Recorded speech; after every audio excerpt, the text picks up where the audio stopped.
Good evening. Welcome to the Medfield School Committee meeting for Monday, January 12th. We just come out of executive session where we were talking about contract negotiations and potential litigation. Our agenda tonight is to approve one set of minutes, have a presentation on pre-kindergarten proposal, get an update on the FY15 budget, approve the disbursement of funds for the Jean M. McCormick Music Scholarship, do a first reading of 3 new policy revisions: public participation, school committee review of regulations, and the dissemination of regulations, and then some old business, approving some donations, discussion of the school calendar, and then a second reading of the non-discrimination and harassment policy, the CORE policy, and the executive session policy, followed by the superintendent's report and public input. So why don't we start with minutes? Do I have minutes today? We don't have the minutes, so I think we're going to done table minutes. the minutes. Okay. Until next time. They're not in the packet, you're right, table of minutes. Dr. Marston. Thank you, Mr. Chair. Under new business, we have our preschool presentation. Mr. LaCava, our Director of Pupil Services and Memorial Principal, Dr. Billsborough, here to do a presentation and to do their proposal for the new schedule for next year. So I just wanted to start off a little bit in talking about the integrated preschool as a whole. So this is the Massachusetts Department of Education regulation regarding preschool. And really, the preschool exists to serve any 3 or 4-year-old students with special needs, if they're identified as having special needs. And so you set up an integrated program so that there's both students from the community that are non-special needs, and for the PowerPoint we're going to call them tuition-paying students, and special needs students who actually attend the program tuition-free to get their services. As you can see here, one of the things that I highlighted and noted was the fact that there is a ratio that's required for the integrated model.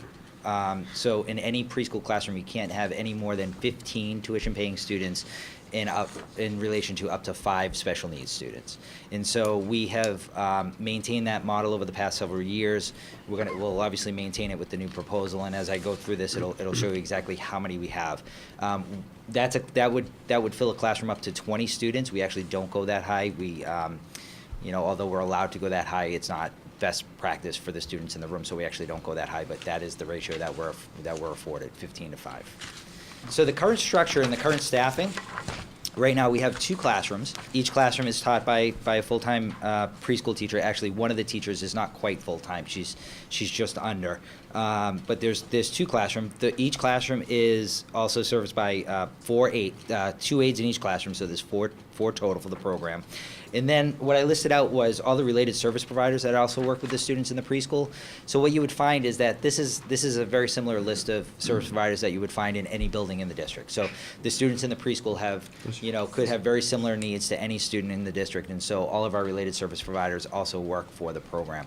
The way it's structured is the related service providers, the OT, the PT, speech, are typically the providers that are based at Memorial School, and they also are responsible for the preschool. The current structure here, and you have it in front of you, I'm gonna try to run through it. It's a difficult model to follow, but what I'll say is that basically for tuition-paying students, all of the programs are half-day programs, so they're 2.5 hours, and that's either from an AM program or a PM program. And if you look at this, we have a 2-day AM, a 2-day PM, another 2-day AM, a 3-day PM, and then a 4-day AM program. And this structure was set up at the outset years ago to serve the needs of the students at that time.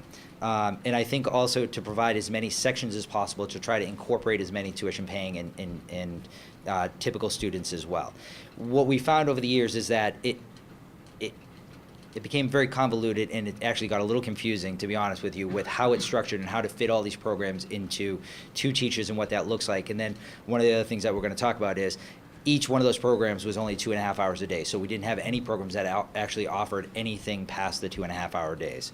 The one thing I will say, if you look at the 4-day AM program, that is the program for our students with more intensive needs. And so the way that is structured is that the tuition-paying students come in 4 mornings a week, and in the afternoon, if need be, for the special ed students, they can stay for an extended day until 2 o'clock. So if we have any students that have more intensive needs, that need more direct one-to-one instruction or more ABA support, they can stay. The tuition-paying students leave at 11 o'clock. They stay till 2 o'clock. So that's why that morning program was structured like that. And I just wanted to give you a sense of what the tuition looks like as well. Again, these tuitions were set several years ago. On average, they've gone up very little year to year. The two-day program, well, as you can see, I don't need to read it to you, but a little over, about $2,500, and then a little over $3,000, and just under $4,000.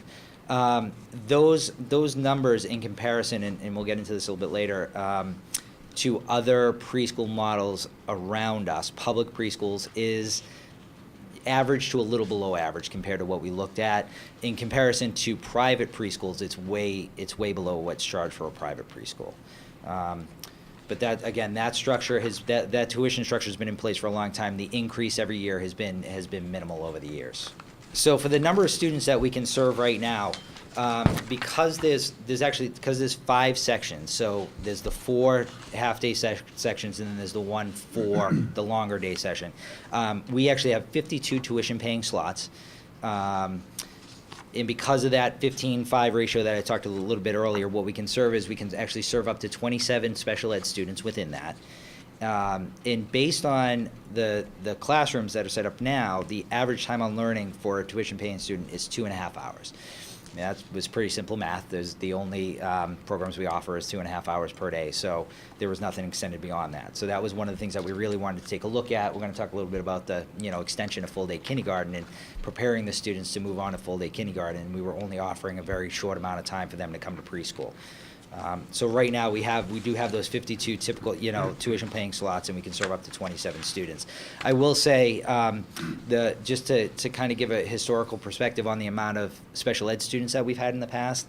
Over the past 5 or 6 years or so, the average has been a little under 10. We haven't really broken 12 special ed students in about 7 years. So there's 27 slots available. We're always kind of safe with that number in case students move in or they're identified as having needs, but we actually have a pretty big cushion and buffer in that slot if need be. The 27, we haven't come close to 27 students. Now, do we have any out-of-district students at that age level? Are there any Out-of-district out-of-district placements? from the preschool to out-of-district placements? We do not. No. No, you mean out of district to the. Or do you mean out-of-district into the preschool? No, I mean, do we have any kids whose disabilities are so profound that we can't serve them in the preschool? No, not at this point, nope. I'm going to turn it over to Missy. One of the things we wanted to make sure that we did is take our time and really survey the parents and gather all the information that we could to make some changes. Back in October and November, we started looking at planning for next year because we, as you might know, in January start the registration process. So we began having conversations and received some informal feedback that parents were possibly looking for some extended day options, longer day type things. And so we thought what we would do in order to get the most accurate data is to send out a survey to all of our eligible 3 and 4-year-old families and ask them a majority of questions about what they would like. They basically had to choose, would they like 4 days, 3 days, AM, PM, and we gave them a variety of options so that we could get as much feedback as possible. Received a great response rate, over 50%, got about 125 responses back, and the overwhelming majority of people responded that they were looking for a longer program, both in the number of days and as well as the number of hours that their kids were here during the day. As we started looking at potential planning for this upcoming school year, we had to consider certain parameters that we know we needed to work within. The first one, obviously, we just spoke about. We're looking to increase the number of days and the length of the school day. But we also want to make sure that we were offering additional, or at least the same or additional number of slots for our tuition-paying students. Our overall goal, whenever possible, is to have the kids within the school with us. The more kids, the better. So we're looking to increase our preschool program as much as possible. As Matt mentioned, we wanted to make sure, and we need to make sure, as an integrated preschool, that we're able to meet the needs of our special education students and that we have enough slots for them. And all the while throughout this, our overarching goal is to make sure that we're offering the highest standard of program for our kids, making sure that the student-teacher ratios are appropriate, that we're giving them enough social interaction that's developmentally appropriate at the time that we're offering them. In terms of a program that is tuition-based, and we always have to think about the financial aspects and making sure that we can maintain or increase revenue so that we can sustain the program. And at the same time, balancing that with making sure that the tuition that we are looking to charge is going to be cost-effective for families and give them the options that they're looking for as well. And lastly is a logistical constraint, and currently we have 2 preschool classrooms at Memorial. We're looking probably for next year, based on the numbers, that our kindergarten numbers are going to be increasing, so it doesn't look like at this time that we would be able to expand into a 3rd classroom, because it looks like we're going to be using all the space at Memorial for our kindergarten students that are coming in. So our next slide, Matt's going to talk a little bit about some of our proposed changes for the program. Sorry, one question. If you don't fill your special ed slots, Yep. are they filled with tuition-based, and then you've given it? They're not, Oh, for a okay. couple of reasons. One is that we need to maintain that ratio. So what we're, in what I can talk about is we have a set amount of tuition-paying slots, and we do that on the basis of what we believe class size would be, an appropriate class size for the preschool. And so if we anticipate 2 or 3 special ed students per section, if we, I'm going to talk about, we're increasing the tuition paying slots to 13 per section, and then you have 2 or 3 special ed students, then you get up to 15 or 16 students per class. So we're still not fulfilling that 5 special ed Right. ratio. Again, a couple of reasons for that. You can never determine what students are going to move to the town that have needs or get identified by their private preschool as have needs. So we have, there's multiple ways that we find out about students who may have needs. Either they're at a private preschool and the private preschool teachers say to the parents, I'm seeing some things that might be concerning me, why don't you give the school a call? They give us a call and we, start doing our own identification process. If a student's receiving early intervention services before age 3, then they're already receiving services about 6 months before that. They turn 3, we get information about those students and we start the process as well. And typically those students, if they're getting early intervention services, will come in to us getting special ed services at 3 as well. And then there's move-ins. We have, families that move to the town and they already have an IEP from a different town, and so they go right in. So to fill up those extra slots, if we don't, the special ed slots are it would be very tough to fill those with a couple extra tuition-paying students, and then we would be in trouble if we identified a few more kids. Okay. And then we can't backtrack from there because we have to maintain that ratio. So based on all the information that we gathered, this is the new structure that we came up with that we're proposing. It's a little bit more of a streamline. What we were able to do is work within the constraints of the 2 teachers in the 2 classrooms. So really what you're looking at here, kind of working from the bottom up, is the first one is a 4 full day program, 4-day full day program. And that was on the survey actually the highest response rate, is the request for a 4 full day program. And so we were able to accommodate that. That program will run from 9 o'clock in the morning till 2 o'clock in the afternoon, Tuesday through Friday. And we're anticipating at this point opening up 13 tuition slots for that program, and again, maintaining about 5 slots for special ed students.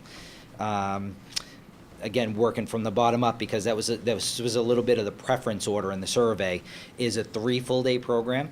Again, that'll be Monday, Wednesday, and Friday from 9 o'clock in the morning till 2 o'clock in the afternoon. So we're basically doubling up the amount of hours. We're going from 2.5 to 5 hours for both of those programs. And then for the top 2, one of the things that we really took a look at was the tuition piece and the amount of students that we can have in the program. Because we were initially we had 5 sections to start off with, and now we're looking to drop to 4 sections. In the tuitions based for these, because the increased hours really went up a little bit. So we wanted to maintain both a situation where we could have the same number of tuition paying slots and also offer an alternative with a lower cost tuition, so that we could still have students come to our preschool if it's a more viable option for a reduced tuition. So we're gonna have 2 half-day programs. There'll be Tuesdays and Thursdays. One will be in the morning, one will be in the afternoon. Those will maintain the same amount of hours. Those will be 2.5 hours a day. It'll be 8:45 to, let me just change the hours. 8:45 to 11:15, and then. And then 12:15 to 2:45. And so based off of those changes and based on the tuition structure we had before, these are the new tuitions that we're proposing. The 2 half-day program is actually, that's the tuition that was charged before as well, so we kept that at the $25.50. You can see the full day, the 3 full-day program went up to $5,800, a little over $5,800, and the 4 full-day program went up to a little over $7,000. Again, the reasoning behind these was looking at the current tuition structure, really breaking that down to what we charge per day based on the current structure, and then what would that look like if we increase the hours, and then also looking at the surrounding towns around us, what programs they had and what they charge for tuition, making sure that we're right within that realm, and then we looked at private preschools in the area as well, and based on all of that information, this is the tuition structure we came up with. Again, I just want to highlight the fact that that was another, the 2 half-day program, maintaining that was important to us so that we didn't price some parents out that might already be in the current, they might have a 3-year-old in that program currently, so then they're going to be 4-year-old students in that program, and, to be able to maintain an offering where if they want to still pay the same tuition, we wanted to be able to provide that. And I have a question. Yep. So I assume that you're gonna keep the lottery system and. We the are, whole so. 9 yards. So it's kind of near the end, but what we had to do, because we're making some changes, we're going to structure it in 2 sections now for the registration. So before, if students came in as 3-year-olds, they were guaranteed the same slot when they were 4-year-olds. So if they got a 2 half-day program as a 3-year-old, they were in a 2 half-day program as a 4-year-old, 3 half-day, and so on. But because we're making the changes, what we wanted to make sure that we did was the current 3-year-old students, so they're going to be 4 next year, we wanted to give that group of families an opportunity to pre-register before we open up enrollment, so they could, have a chance at the programs that they would like to see their children in. So we're going to have about a week or so of pre-registration for that group of parents. Then once we place all of those students, we'll do an open registration for the rest of the community, and I'm anticipating that we'll have to do a lottery based on the number of registrations that we typically get in a year. Yeah. So my oldest daughter was in the 2-day that then switched her 2nd year pre-K to the 3-day afternoons, and it was kind of Right. funky. Yep. It worked, it was great, I mean, amazing program. But how are you gonna deal with something different for the pre-K kids? So if you sign up for the 2-day program, Right. and So then you're a pre-K kid going to full-day kindergarten. Yep. Is So that'll flush out a little bit. We've talked a lot about that. We're going to have to see what the pre-registration looks like a little bit for next week before we do the open enrollment, because until we know what the current parents are thinking, we won't know what we're going to be able to offer to the 3-year-olds. And if we get a split where half of the 4-year-olds want to go for the full day and half want to stay in the half day, then the 3-year-olds we can split, and then the next year it'll just even itself out. But if we get a lot of 4-year-old parents that want to all go into the full day programs, then we're going to be a little heavy age-wise for this coming year. We'll have a lot of 4-year-olds in the full day and a lot of 3-year-olds in the half day programs, and we'll have to probably do another restructure for the slots next year. What we are saying is, if you get in as a 3-year-old, we're still going to guarantee you a slot as a 4-year-old. Okay. And then Not the other. necessarily the program, which program?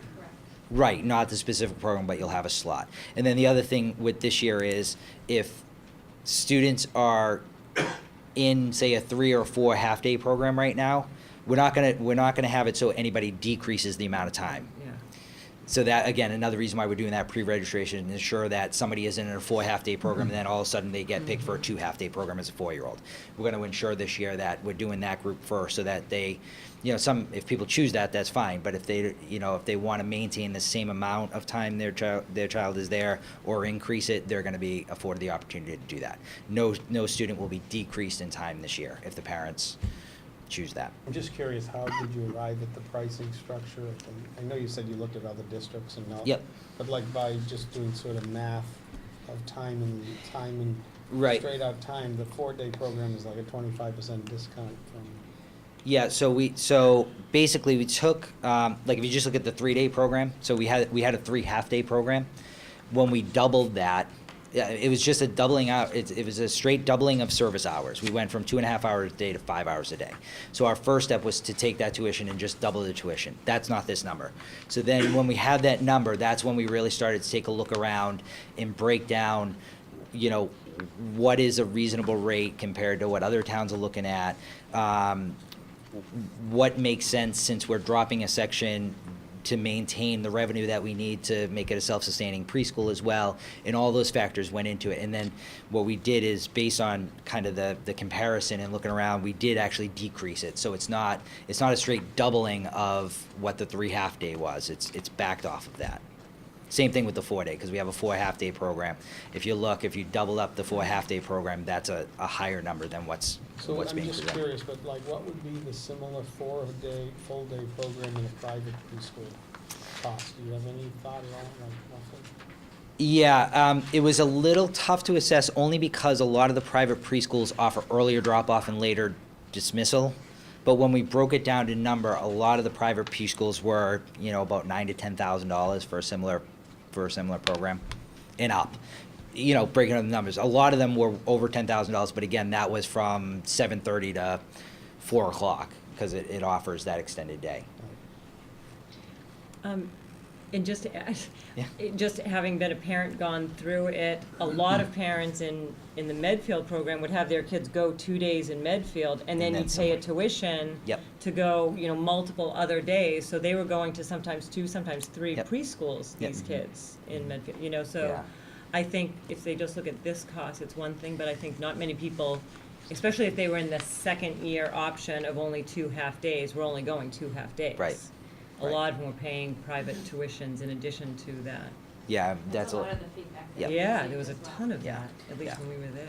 So are these prices in line with other public preschools in the area, or is there anyone that compares to this? Yeah, yes. They're comparable with Westwood. I had the list. Sorry. They're a little bit on the higher end compared to some of the public schools around us. Again, the 4 full-day program, to be honest, not a lot of towns offer as comprehensive a preschool as this. There's still a lot of like 5 half-day options, or like they do 2 full and a half on top of that. So it was difficult to compare apples to apples, just because there's so many different structures. So what we tried to do is pare it down to the number of hours, the tuition, and break it down to like per day type of option. And then again, look at the private and look what we also are generating in revenue at this point to sustain that. And that's kind of how we got to that. So I would say we're in line. You know, I wouldn't say we're the least expensive public preschool in the area. But I think we would say we're in line with the offerings out there. What is this revenue? Is this revenue neutral for what we have now, or does it increase revenues? Or? This structure increases revenues slightly. And expenses don't change? Expenses won't change based on how we're going to start the program. One of the things that we're keeping a really close eye on is that if we go up to 13 typical students, and if we have 4 or 5 special ed students in that, then it's really starting to push the limits of what we think is a good class size for preschool with the current structure with the teacher and 2 aides. So I mean, it's speculation, but it's possibility there might be an aide increase based on the needs of the students. But barring that, yes, costs should remain pretty fixed. Yeah. And we've been pretty committed to that. If there's additional needs in the classroom, then we would add another assistant if it needed that. Matt, how many kids do we turn away? How many kids without disabilities do we turn away each year? This year, I believe we had a waiting list of, so we had 44, we had 52 typical slots. I think we had a waiting list of about 15 or so, but that doesn't, people would choose not to come because they didn't get the section that they wanted. So the way we do it after the lottery is we start making phone calls. So if somebody got selected, but they got selected for the 2 half-day, we would get, thank you, but, you know, I don't want to be on the list anymore, I'm going to go to a different preschool. So that waiting list only tells a little bit of the number. You know, we usually have somewhere in the mid-60s or so that register. Yeah. Any thoughts on that? Okay, so I went through this, I've already been through this a little bit. So we're maintaining the 52 slots for the tuition students. The number of special ed slots went down slightly, but again, historically, 20 should be enough of a buffer to maintain for what our needs are. And then we just pulled together, because of the increase in the amount of hours, the time on learning went up from, 2.5 to 3.75 hours a day for the preschool kids, which I think is something that we're really invested in as well, and making sure that we are doing everything we can. To offer more, you'd need another classroom, right? What's that? To offer, I'm sorry, I mumbled. To offer more, you'd need another classroom, is that what Missy was saying? Yeah, so one of the things we really looked at was if we had an extra classroom, one of the structure we looked at was the one teacher would have the full day program, just like we're having now. The second classroom would have a 3 full day program, Monday, Wednesday, Friday, and a 2 full day program, Tuesday, Thursday. And then we'd be able to open up a third classroom where we'd be able to have half day programs. So then we would be able to kind of across the board offer more intensive, longer days for parents that want that, and also the shorter days for parents who want that as well. But That was the original plan. that was the original plan. And then the new Yep. NESDEC numbers came in, and last year's NESDEC numbers had a projection for kindergarten at about 152 kids. This year's came in at 174. So we knew that we needed additional space for kindergarten, that's why we scrapped that original plan that Yeah. Missy and Matt had put together. And I This year, think- the actuals were higher than NASDAQ's prediction. They were. so. Yeah. Based on this new plan, some of the benefits, especially keeping in mind all of the parameters that we talked about before when making the decision. Some of the benefits is that it does respond to the community needs and the results that we received on the survey. Hopefully addressing some of the things like Marianne, you just said, in terms of not having to send their kids to multiple programs. Hopefully we can keep the students more with it Memorial, which is what we want. It increases the time on learning, as Matt said. Technically, for the full day program, you're doubling your time, going from 2.5 hours to 5 hours a day.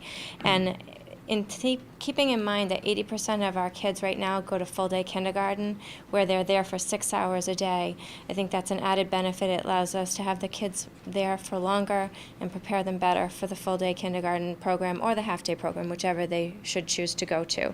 As Matt did mention, it increases revenue so that we're able to sustain and potentially add additional staff if need be.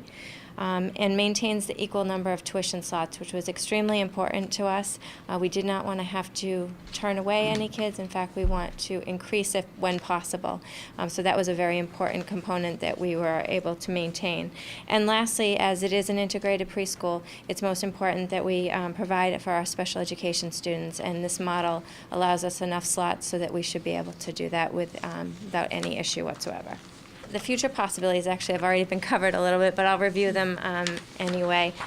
So obviously, in our ideal proposal, we were hoping to add an additional classroom. So down the line, that is what we would hope to do so that we could continue to expand the number of tuition slots that we are able to offer to our families, and like I said, eventually get to a point where we can have a universal preschool program so that we can get as many kids here as possible.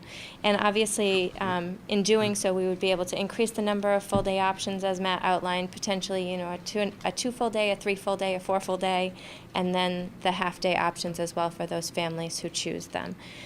So that would be our goal and what we hope to aim for going forward. And Matt did a lot of my work for me, which is awfully nice of him. But, Missy, can I ask you a question, just sure. back one slide? Yeah. The program fundamentally is for kids with disabilities, so as we expand it, is it because we're not getting any more kids with disabilities necessarily, at least historically we've had the same number, so is the expansion driven by parents saying, we want to have this option in the school, or is there programmatically, is it better to have a higher ratio of non-disabled kids with kids with disabilities, or what's driving the desire to have more slots? I think that the desire is so that we can have more kids, our Medfield students who are going to be coming to Memorial and eventually going through the public school system, to have them in the public schools from the earliest age so that we can get to know them and get to know their families and really develop that community going forward. So registration, as Matt was saying, starts tomorrow, January 13th. We'll go for about a week. And this is our pre-registration, as we talked about, for our current families who are already within the program. The town hall is open from 8 to 4, so bright and early tomorrow morning those families will be able to come in. And our open registration for those remaining students, or for our incoming students, would begin a week later, so on Thursday, January 22nd, and again, that would last for about a week. And based on our numbers and how everything flushes out in terms of what sessions people are looking for, we would determine whether we needed to have a lottery at that point. And the registration for our incoming students will be online, so that they'll be able to do that. And then once the lottery happens, they'll be able to bring all their materials in to the school. Quick question. Sure. Yes, in terms of long-term views, I think a lot of the kids, at least what I see, and some of the teachers have mentioned it, because they're having more time in preschool, these kids are kind of almost not advanced, but they get to first grade knowing a lot more. When I compare my 8th grade son, he in the first grade, and then my first grade son, now it's leaps and bounds at how different it is. So I'm wondering, is curriculum changing with the tide in terms of kids knowing more earlier? So is the curriculum keeping up, so to speak? Yeah, absolutely. We're changing it to using the Common Core as our framework. We're using that to address the needs of the kids. So they obviously in kindergarten especially, they're at a variety of different levels, so we're working to address those needs on an individual basis. But from a full day kindergarten perspective, I can tell you that where they were last year, or they tell me that where they were last year at this time is significantly different to where they are this year. They're a couple months ahead of where they were, just because they have twice the time that they had in the past. So it's an exciting time to look at everything, but it also requires a tremendous amount of planning and revamping of what they're teaching on a daily basis, and looking at our schedules. And so those are conversations that are ongoing, but it's an excellent point. Yeah. Thank you. Sure. Other questions from the committee? We did get a heads up that there were some folks interested in this item on the agenda, and rather than make you sit through everything else, if there's anybody who has questions or wants to address this item before we take a vote on it, pleased to have you do that. Seeing none, the superintendent, I'm sorry, I used to be a teacher, wait time's longer than that, right? 8 to 10 seconds. Yeah. Do you have a recommendation? Mr. Chair, my recommendation would be to approve the program schedule, model, and tuition as presented this evening. Is there a motion to that effect? So moved. Second. Any further discussion? All in favor? Aye. Opposed? Unanimous. Good luck. Thank you. Great. Thank you. Good job. Great job. Dr. Marsden, FY15 budget status. Mr. Chair, members of the committee, Michael LaFrancesca is here this evening, and he would like to present a FY15 budget status report. I believe that was in your materials. Michael? So you have a report in front of you. There's a summary page, and then you have the detailed pages in the back. So let's talk about July through December. On the personnel side, we have spent $8.8 million overall, and then on the non-personnel side, we spent $3.7 million, which is $12.5 million of the appropriated budget for fiscal year 15, which is 43% of the overall budget. So currently, we're in where we should be for our budget, 43%. We usually should average at this time of year anywhere between 40 to 50%, so we're on target. Any questions? So the tuitions, we're at 100%, so I can explain that. okay, please. So what we do for tuitions is we encumber all the students as of July 1st. We receive the tuition amounts. sometime between June and July. We try to encumber it all on July 1st. And then, so those numbers show as they're spent for the year. So we know by, I would say, the end of August, how many students are out and what the tuitions are. So that number's a fixed number. Gotcha. I was looking all over the sheet for the word encumbrances, because that's where we're used to seeing. These are the out-of-district tuitions, you mean? I apologize. These are out-of-district tuitions? Those are out-of-district tuitions. And some, how much of that, did we prepay any of those at the end of the? Are those all in We this? do not We did prepay any this year. of This year? Is there anything else that's encumbered like that in the list? So, so what you see currently, which is actual, okay, so we're currently in a budget freeze. Dr. Marsden explained that. So what usually or typically happens in our budget is we know what all the supplies are prior to September 1st. Most of our purchases are made through the Tech Collaborative. So all of those are pre-purchased between the months of July and August. So that's where you get, if you look at your, between your equipment and your instructional, you're about 70%, because those are all purchased during that time of year. But that's not encumbered, then that's actually That's purchased. actual, correct. So the other areas that we do encumber are technology, but at this time, those invoices have come in, we've paid for those. Equipment, all the encumbrances tend to happen early in the year. This time of year, which is, December, January, those invoices have come in and we purchased those. In terms of the budget freeze, what we're doing right now is we're just, we're doing payroll and we're doing the purchases that have to be made in the district. The supplies and materials that have to be made for day-to-day operations. We put a freeze on until the middle of February, so we get a good sense, because we're not sure what the weather's going to be like in terms of our gas usage, electric usage, et cetera. So the freeze allows us to, just in case we do get in difficulty with utilities, we'll be able to take from that and pay. But I think, Michael's done a nice job with this. I think the new format is very, very user-friendly, and the backup material that he has there too is just really easy to read. So I just want to thank Michael for the work. He's done a lot of work with this and with the budget and revising all of that, and I know he's done a real nice job with that, so I just want to thank him for that. Thank you. Just a quick question, Michael. Sure. What is in student support services? Like, what's examples of what's in that line item? So those are pupil services and special educational costs. Special ed.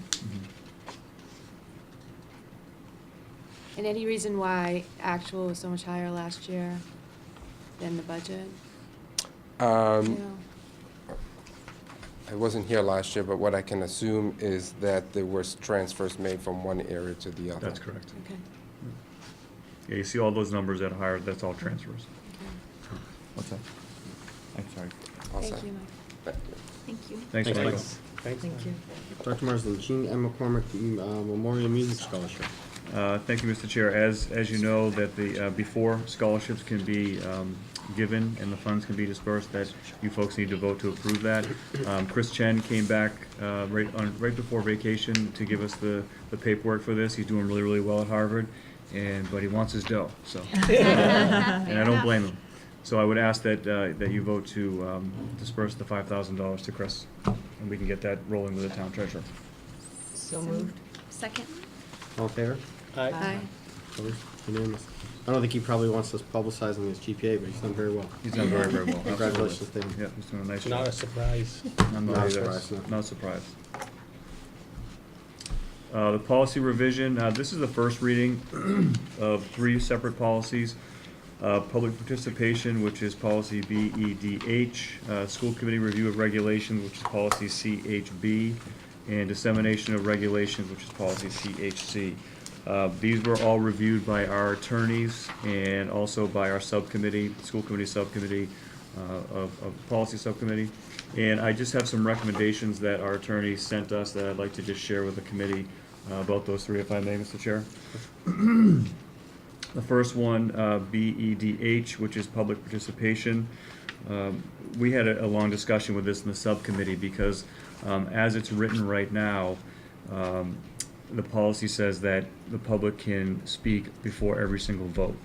And our attorney said that isn't normally the procedure, that you always have a time on the agenda for that, but to have the public to speak before every single vote could cause issues with the meeting, and that it could be done at the chair's pleasure, which is like what you did in the last vote. You asked if anyone wanted to speak on that. But to have it as a policy that every single vote has to have public participation, our attorney said that could be problematic. So, Also inconsistent with what our practice has been, Mike. right. He said if this procedure is followed, it is potential to lengthen meetings. Since committee meetings are business meetings of the committee, I question the propriety of allowing the public to weigh in each matter up for vote before the committee. Nevertheless, I'm sensitive to the fact that if this policy has been in place and followed, that members might perceive this as a change in policy as a reduction of their ability to comment. But as you said, that hasn't been the procedure in the past. So certainly the subcommittee had recommended on this that we do change that so that it doesn't state before every single vote. And we could add something in there about, the chair could do that, or however you'd want to do that. But at this time, that provision is not in the new policy revision. The next one, which was... It is actually. I'm sorry? Okay, that is in there, right. Thank you.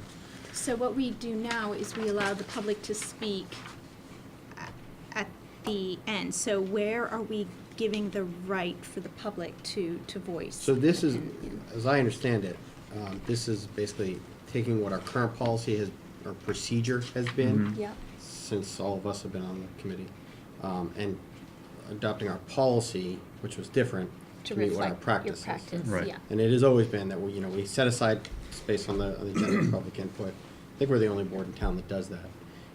And, if we know somebody's coming in to talk about a particular agenda item, we do give them an opportunity, if there's an item on the agenda, to talk about it. But generally, public input has been for people, to talk about an item that's not on the agenda. I think in my 5 years on the committee, there have been 3 issues that have come up in public input. I mean, the vast majority of meetings, for better or worse. I think for worse, nobody really comes and speaks about it all. But that's why, as I understand it, this just takes what our actual procedure has been Okay. and confirms our policy. And we're not taking away anything from No. the public. Okay, great.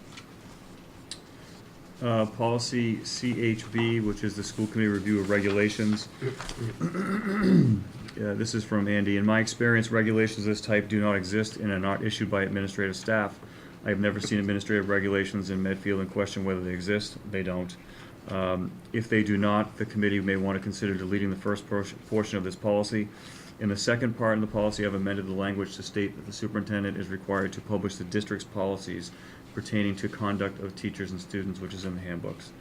The former language stated rules and regulations, which is inconsistent with the statutory language of Chapter 71, Section 37H, which deals with all the student discipline. So he did make the changes on this one. The subcommittee did recommend to delete the first part of it, but then to update the second part of the language up with Chapter 71, 37H. So that was a change recommended on that one. Policy CHC, this policy addresses the dissemination of regulations by the superintendent. Based on my comments above, which is the first part of CHB, it is not occurring, and the committee may want to consider deleting this policy altogether. So the subcommittee did discuss that, and because of the first part of policy CHB, that they recommended to delete policy CHC, because there is no such. There aren't such regulations. Yeah, it's just What not. kind of regulations, I mean, is it just in bigger districts where they'll take they promulgate It'd be- regulations? It would be bigger districts, and it also, let's not forget, this was written a long time ago, Yeah. so prior to every reform. So a lot of this has changed. So it's the policy subcommittee's recommendation to delete this policy? That's correct. Okay. So that's the first reading on So these that's the first three? reading of those, correct. And is that the last of the set that we're gonna? No, there's so still, then there's still at least 3 more. 2 more, I'm sorry, 2 more. And that's the first round. So that was the first part that Andy has gone through. Now we're sending him a second round of policy to go through that as well. As you know, Okay. the manual's that thick. So. Yeah. So as this is the first reading, and for those who want to look at this before this is voted on and have a comment, et cetera. Is there any place where this is posted? Yeah, unfortunately, the only place you can get it is at central office right now. So we're working on getting that all online. Okay. Yeah. Before voting on it, or I'm sorry. what I'm trying to say is so if you want to see this, you have to go to central offices. Correct. But I'm wondering, in the future or Mhm. near future, could some of this be online as a PDF, draft copy? Sure, we could put it on as policy currently being reviewed by the school committee. Yeah, We could do I that. think some people, Yeah, we could do that. want to be engaged and. Sure. Okay, awesome, thank you. And as we discussed, once we get through the set of updates, statutory updates that we've been going through this year, It'll be online. we'll get them all Yeah, on. awesome, thanks, So policy currently under review. thank you. Yeah. The policy subcommittee have any other comments on? No, I agree. I think it's good to have them online once they're reviewed and they're the Mhm. actual legitimate policies that we've adopted, Right. to look at sometimes a outdated, Mhm. not quite agreeing with the law policy is not always helpful. But I think it is good to see that it's like pending and once we Yeah, adopt yeah. them, so that people understand Right. what the policies are. Right, I think okay. it is good. We could do that. So we can do that on the school committee page. We Yeah. can do pending, or policy Under car and then a review. review, whatever, Mhm. however you want to put it. Yeah, I think that's good. Yeah. That's fine. So then they know, Perfectly because some of clear. them will be the same and others will Correct. be Right. changed. Right. So- Okay. Thank you. Mr. Chair, we don't have any donation approvals this evening. That's too bad. Sorry to hear that. But we did get one, I think, yesterday or today for next time, so. Do we have to approve the coalition ones, or those are grants, those are a separate entity, Well, and see, you and Michael just keep You noting guys, it? you do approve them because the purchases go through our warrant system. So when whoever That's fine. signs off on the warrants, Yes, right. it gets purchased through that, so That's right, that's the okay. approval process there. Okay, cool, Yeah. thanks. But it's, so we've always approved any donation that comes in through our budget, like the coalition grants. Mm-hmm. But I think what Dr. Marsden's input, I think it was this year, Mhm. was a policy of more publicly acknowledging them. Right. Yes, Before, okay. somebody would go up to the business manager's office and just sign them, and there was never any sort of public acknowledgement. Often the Right. department would send a letter of thanks, but Right. I think the idea is to try to help people understand, especially in the difficult budget context, how much of our revenue comes from Absolutely. non-tax sources. Right. A lot. The 2015-2016 school calendar, Mr. Chair, I'd ask that we table that. Is there a motion to that effect? So moved. Second? Good. All in favor? Aye. Hopefully that'll be ready for our meeting on the 26th. I know we're getting some calls from folks that are trying to plan vacations, so we want to make sure that's done. The second reading of the policy revision, the three policies that were read last time, non-discrimination, harassment policy, the Corey policy, and executive session policy. I can give you Andy's notes on that as well. Most of those are, as we talked about last time, being brought up to the current law. Number one, under, the non-discrimination harassment policy, Andy has completely rewritten the non-discrimination harassment policy to bring it in compliance with the current law. And then he states that also within this policy, there are several blank items such as contacts, which we need to fill in, but which we'll do that. And the policy for Corey's has been completely revised to reflect the current law. And if you remember last time we talked about, there's a process now for correcting a Corey. So if someone has a Corey and they would like that corrected, we should put that link inside of our policy. So Andy has put that in our policy, so that'll give someone the opportunity. It's like we do a Corey and they find something, which happens from time to time, that doesn't pertain to them, but it's on their Corey. They have a right to appeal that, so we should put that in our policy. So Andy has put that link in there as well. And then the executive session policy, a few years ago, executive session was completely revamped by the state and the reasons we can go into executive session and what you can discuss. So Andy just brought that up to date in policy BEC, so that our executive session policy would be up to date. So this is the second reading, so if you do approve those tonight, those will become the new policies for the district. Now, what is the main change from, for the executive session, for the revised, the main bullet?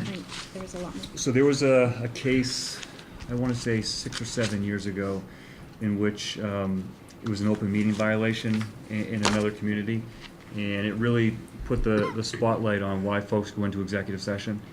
And because of that, the legislature, and with assistance from MASC and MASS and others, rewrote the entire executive session, so that there's 9 specific reasons of why you can go into executive session now. And I think it was a little loose prior to that, but now it's very specific. If you remember, when we came back into open session today, Chris had mentioned that we went in for contract negotiations and possible litigation. So those are 2 of the 9 that you can go in for. Okay.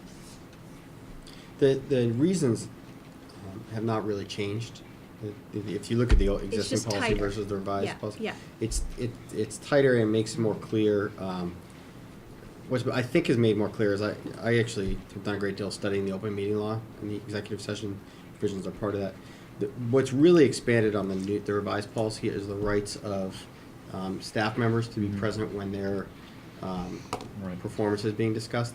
A lot of times that would happen in executive session without notice being given. Particularly, I mean, the union members have rights embodied in their contracts, but non-union employees didn't have those rights.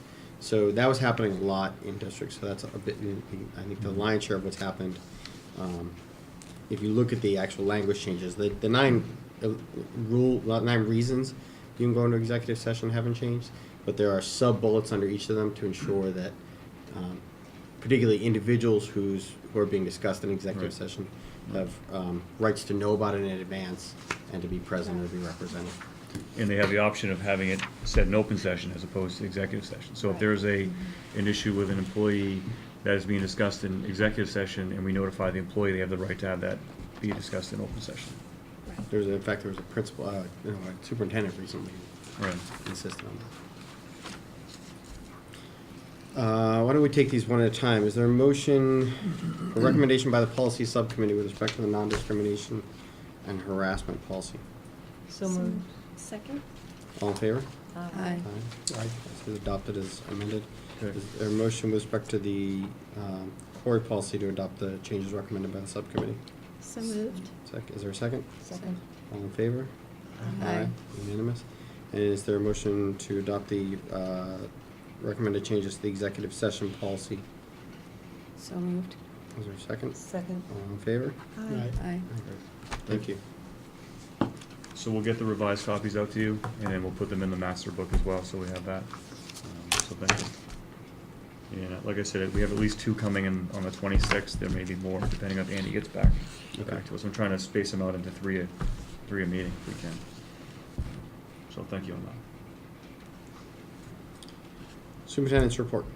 Thank you, Mr. Chair. Just a couple items here. One is the FY16 budget. We had as you remember, our last meeting, we had the initial budget presentation in which our presentation was an increase of 5.4% over the previous year's budget. I think, based on feedback I heard within the district after I sent it out to all the teachers and staff, is that we made a fairly compelling argument of why we need to have a 5.4% increase. And the financial subcommittee, Chris and Eileen and I and Michael met with the subcommittee, the warrant committee last week. Thought we had a pretty good meeting. We discussed, again, our reasoning why we think we need a 5.4%, and understanding the fact that we're not looking for an override with the amount of other issues going on in town with public safety, building, et cetera. But I think we again took that opportunity to talk to the warrant committee about some of the needs that we have as a school district and in some of the directions that we're going in terms of technology and also the fact that we're looking at technology a little bit differently than they had heard in the past, and I think that was a really good conversation we had about that, how we're approaching it in a way that we're taking on a little bit more responsibility as a district for devices, and that's what we think we should be doing in the future, and incrementally get to the point where we're purchasing those devices for kids, but we're not there yet. It's going to take a while. But if you remember, that 5.4% in terms of technology takes into consideration Chromebooks for all seniors next year, and also purchasing additional iPads for those students in middle school whose parents are opposed to purchasing. So not necessarily just can't afford them or financial need, but are opposed to the concept of purchasing those. Is that the, I'm sorry, but Yeah. I wasn't there for that. Is that the biggest change in the technology? We're buying Chromebooks for seniors? I mean, for the BYOD, we're buying Chromebooks and we're buying them for parents who have a philosophical objection. Correct. Those are the two changes. Those are the big that changes make in up the technology, difference. right. So those are the changes there. So that, that along with some of the other issues that we've outlined, and really not asking for any new positions, because it's a wash based on the positions that we're reducing and the positions that we're adding. We're reducing one section at Wheelock, and we're looking at adding a part-time gifted and talented elementary that's going to work in the 3 buildings, and then a part-time nurse at the high school. So it becomes a wash in that regard in terms of staffing. So we're not looking at, with a budget that is so heavy in staffing like all school budgets are, we're not really looking for a huge increase in staffing. It's more the technology piece, and also the budget driver of obviously is teaching salaries and everyone else in the district salaries. I mean, any budget you find is going to be 75 to 80% salaries in the public sector of education. So I think we're right in there, and there's some things contractually that we're working on, and I think that it's a process, as I learned last year here. It's a process. You start at one number, and you work with people, and you collaborate, and you try to get to one that makes sense for everyone. I think that's what we're working on right now. Jeff, I have a question. When you talk about the group of parents who might be philosophically opposed to buying the iPads, like, how are you going to get that out there? So, there could be parents that are sitting out there with that idea that I could buy an iPad, but I don't think I should. I think the district should pay for it. Right. I understand so how is that? So when we send out the information this year, we'll give different options. So option 1 would be to lease one through the district like we've done. Okay. Option 2 might be to purchase your own. Option 3 would be that the district can purchase one for you if you, number one, have a demonstrated financial need, or if you are opposed to the concept of buying that for school. So we're just putting it right out there. And other districts have done that in the past, and trying to get some of the numbers that they're getting in terms of they're still getting 70 to 75% of parents purchasing the device, because the kids want their own device. Because when it becomes our device, then it's a different experience in terms of their own personal applications and music and all that. They can't do all that on our device, but certainly if folks are against the purchasing of that, then we'll make arrangements for that. So do all they have to do is check a box, or do they have to write an essay as to Right. why? No, I think they'd have to have a meeting with the Okay. principal, and they check a box Yes, to initiate that. yes, But yes, yeah, I yes, think and then that's, have a or chat an with- email. I think just have a Okay. conversation. Yeah. I think Okay. that's what we do. I mean, Okay. but the demonstrated need piece, I think that's something that we're really trying to refine a little bit, and we're trying to refine it so that it's a free reduced lunch form, so a third party kind of decides that for us. I think the days of no questions asked in my mind are kind of gone. There needs to be some data behind the fact that there's a demonstrated need. So I think that's what we're working towards, something like that, where if someone has free and reduced lunch already, that we do something for those folks. Well, And does if- it really matter at this point if you don't have demonstrated need? You can just You could, say I don't yeah, you could, want to buy yeah, it. you Again, could, it's a different principle, I think, yeah. to say, you want the school to buy you one versus you can't, you need the school to buy you one. Right. Yeah. So kids would still be able to take them home, they still could do all that, except they won't have the flexibility they would have with their own device. So they like I said, they can't put their own apps, they can't personalize it as they would an iPad that was bought by their parents or something. So that's certainly a change in the technology piece. And the rest, I think we've talked about the increases with staffing, contracts, and those kinds of things. So that's a big budget driver. And we had a really good conversation around the fact that, and we talked about it at our last meeting, that even though health insurance isn't in the school budget, we understand that the school department understands it's a budget driver in the town, because it certainly affects how much the town can offer and support the schools, because they need to carry the health insurance piece on their side of the budget. So I think that acknowledgement was positively viewed by the warrant committee, that we actually acknowledge that piece. Because I think that's an important part. I mean, it's a huge budget driver nationwide, and it really impacts what what the warrant committee and the town can do for us. So we acknowledge that, and we came up with some ideas of how we can change that, but again, that won't happen in FY16, but maybe for the future, we could do some changes there. I don't know if anyone else in the committee has anything to add, but. No, we have another meeting scheduled with the warrant committee subcommittee. I thought it was a pretty productive meeting, Me too. and we'll just continue to talk as we go through, as, you know, everybody's numbers get refined. I got feedback from a number of teachers who said this was the first year they'd gotten the budget presentation, and they knew a lot more about what's going on with the budget, and I think appreciated that. So, Yeah, it went well. Thank you. So, you know, our next meeting on the 26th will be the public hearing, so that will be the full-blown presentation of the public hearing, which is typically superintendent's recommendation for the budget, and then by town charter in Medfield, you have to vote a budget by the 31st, so I would ask you to vote whatever number you want on the 26th, and that will be the number that we submit to the warrant committee as the school committee's budget. Once you vote, it becomes yours, and then we'll go from there. Can I ask a quick question, maybe, Michael, on the fiscal year 16 budget summary in the book? District services is significantly reduced from the request this year from last year. I'm assuming it's a cost shift, but. We took all the utilities and put them in the schools. So what we wanted to do is and Michael came up with a really good idea, is to get a sense of what it really costs to run each building. So instead of centralizing the costs for utilities and electricity and water and all that, we disperse them in the schools, so we get a sense of what each building costs to run.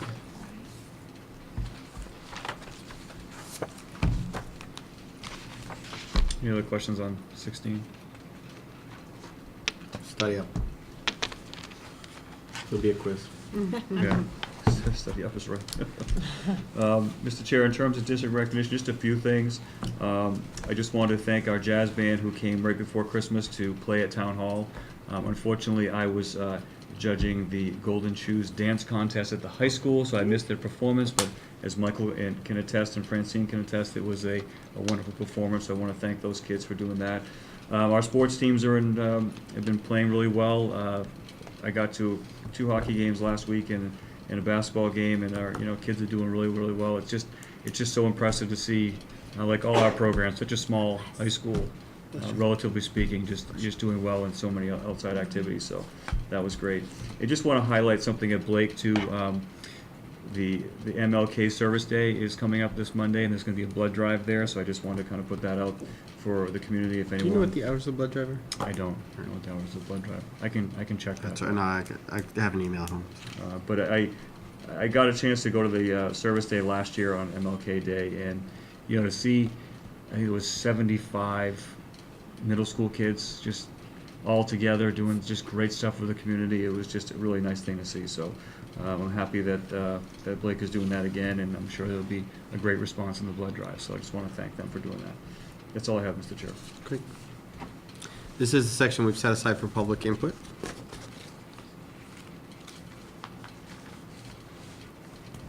That was my teacher wait time. Seeing none, we'll move on.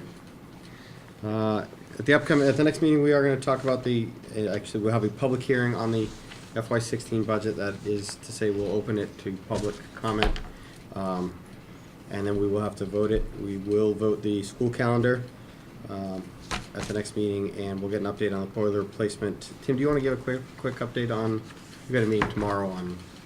Well, on the police fire? aren't you- What were you talking about? On the boiler replacement. Oh, I haven't really been engaged with it like Dr. Mars Is did. that not Yeah. Yeah, we don't, PCC? yeah, we Oh, don't okay. have, yeah, All there's right. nothing new yet. Because we were moved from January to the March meeting, it's kind of slowed down a Pushed bit, it so, out, okay. yeah. So- Okay. But I would like to at least put as a future agenda item an opportunity for the building committee members who are involved with the police, fire, public safety building to come in and to give a 15-minute presentation to the school committee if people are okay with that. So understand, because that's coming up for a vote at the March town meeting, and then it would require a ballot debt exclusion shortly thereafter. So. Okay. And I think it's a good idea for the public safety. They work so closely with Dr. Marsden, people hear that project. Can we, since the budget hearing is at the next meeting, can we put them on the first meeting in February? That would be fine. February 9th, okay. Yeah, Okay, great. I'll put the word it's the out. 9th. We have We'll double the check. building Okay. committee has a meeting with the warrant committee is presenting it tomorrow, actually in quite extensive detail, like, because the warrant committee really does need to understand it in much more detail. So those that want to sit through a 1-hour tour of the public safety building can come to the warrant committee meeting tomorrow. Don't raise your hand. I think I have plenty of time with the warrant committee these days. Yeah. You have anything else? No. NMA? I want to mention just the elementary school committee meeting, which we had last Thursday. I felt that that was very fruitful. There's a dialogue. This is our second meeting of teachers, administrators, parents about the elementary school. So the main discussion was, you know, if it were to be a longer day, different ways of looking at it. Dr. Marston had divided us into groups and had us focus on different ways of looking at it. So that I thought that was very fruitful, and I think great things will come out of it in the end. Mhm. Thank you. I don't have anything. So is that updated on the blog or on the website, the meetings, or is that just the outcomes of the meetings? So that will be probably in the next blog. We'll have, Okay. we'll have an update on that. Okay, great. Yeah. Nothing else? Happy New Year. Happy New Year. What I have. Happy New Year. Anything else? Thanks. Is there a motion to adjourn? So moved. All in favor? Second. Aye. Aye. Thank you. Thank you. Thank you. Hi, this is Pete Peterson. You are watching Medfield.tv.